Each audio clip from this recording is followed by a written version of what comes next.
The Gambian's government offer of compensation has been turned down by the families of the 70 children who died of acute kidney injury from Indian-made cough syrups. The families were offered 20,000 US dollars to be shared among themselves. While responding to the government offer, Ebri Masayang, the chairperson of the bereaved families, said the money was an insult to the victims. He said accepting the money would mean that they were not fighting for justice.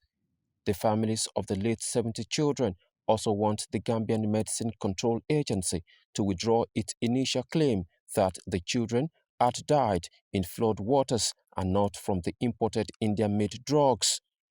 They equally demanded that the agency be barred from investigations called by the president. The World Health Organization (WHO) in October issued a global alert over 4 brands of cough syrups, saying they could be linked to acute kidney damage following reports from the Gambia of children diagnosed with serious kidney problems. The Indian company, Made in Pharmaceuticals, has said it adheres to internationally recognized quality control standards. However, some of its products have failed to meet national or state level quality control standards in India, despite its claims that the drugs met all requirements. Kamil Sadiq, CBA TV.